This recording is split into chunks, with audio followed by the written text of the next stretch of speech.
কিছু কুটুম আছে আর না কয়ে বিলে বাড়ির কাছে এসে কবেন এই আমরা আসতেছি। সেই সময় কি করা যায় কান্দি?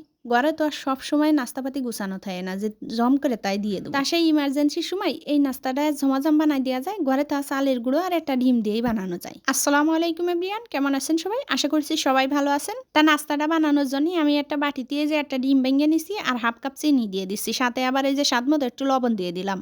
এখন আছে চিনিটা গলে যাওয়া পর্যন্ত ডিমের সাথে চিনিটা খুব ভালো করে মিশিয়ে নিতে হবে না। তা আমি এই জায়গায় হাফ কাপ চিনি দিছি, আপনারা চালে কিন্তু একটু কমাইয়েও দিতে পারেন। যার যার স্বাদ মতন চিনিটা দিয়ে নেবেন। এরপর এই যে ডিম আর চিনিটা ফেটি এক পর্যায়ে এসে এইরকম দেখা যাবে না, সেই সময় আছে এর মধ্যে দিয়ে দিতে হবে চালের গুঁড়ো। তা আমি এই জায়গায় 1 কাপ চালের গুঁড়ো দিয়ে দিচ্ছি।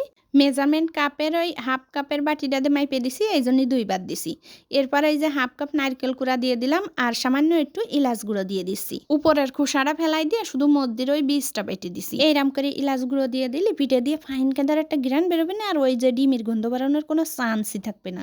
এরপর এই যে সব কিছু ভালো করে মিশিয়ে নিতে হবে। আমি আবার ওই হাতে লাগানোর আলিশিতে একটু চামচ দিয়ে মিশিয়ে নিচ্ছি। তা আপনারা তো আমার মতো অত অলস না, হাত দিয়ে মাখাই নিতে পারেন আপনারা। এরপর ডোটা একটু নরম রাইছে, এই জন্য আরো হাফ কাপ চালের গুঁড়ো দিয়ে দিচ্ছি। তা এইবার আর হাত না দিলে হলো না, তাই হাত দিয়েই মাখাই দিচ্ছি। এই যে আমার ডো তৈরি করা হয়ে গেছে, এখন আসছে ওই যে নাস্তাটা বানাই নিলেই হয়ে যাচ্ছে। তা নাস্তাটা বানানোর জন্য হাতটা ভালো করে হাতে একটু তেল মাই নিছি। এখন আসছে এই যে হাত দিয়ে ডলে ডলে এই 2 মুখ সুসল করে এরম নাস্তাটা বানাই নিলেই আছে। তা আপনারা চালে কিন্তু গোল কিংবা চ্যাপটা যে কোনো রকমের বিস্কুটের মতন যে কোনো রকমের বানাই নিতে পারেন। তা আমার এই যে সব কটা নাস্তা এরম করে বানানো হয়ে গেছে, এখন আসছে সব ডুবো তেলে দিয়ে ভালো করে ভেজে নিতে হবে।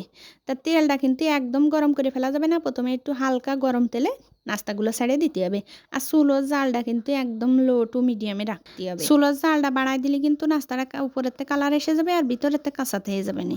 সেই সময় কিন্তু আমার দোষ দিতে পারবেন না আপনারা। আমি কিন্তু যা যা কইছি ভিডিওতে আর সেরাম বানাবেন। আপনাদের পিঠেও কিন্তু আমার এই পিঠের মতন এইরাম হবে। তাই এই পিঠেটা ফাইটে যাওয়া দিয়ে কিন্তু আপনারা আবার ভয় পাবেন না। এই পিঠের স্বভাবই আসছে ফাইটে যাওয়া। তেলের মধ্যে থাকতে পরে নরম খাই যেন জ্বর বয়ে যাচ্ছে। আস্তে আস্তে নাড়াচাড়া করতে হয়, বেশি জোরে নাড়লে আবার তেলের মধ্যে ভেঙে চলে যাবে না। এবারে যে নাড়িয়ে চাড়িয়ে খুব ভালো করে বাইজে একটা তেলের চামচ দিয়ে তেলেতে তুলে নিতে হবে না। কালারটা দেখেছেন কি ফাইন কায়দা রয়েছে।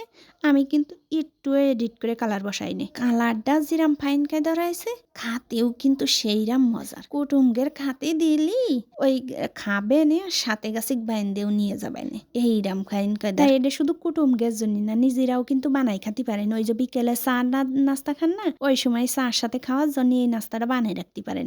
7 দিন পর্যন্ত রাখতে পারবেন ঘরে। বানানো যেরাম সহজ আর খাতেও সেরাম ফাইন, আর রাখতেও পারবেন। 1 দিন বানাই 7 দিনেও খেতে পারবেন। তা আজকের মতন চলে যাচ্ছি। সবাই ভালো থাকবেন, সুস্থ থাকবেন। আল্লাহ হাফেজ।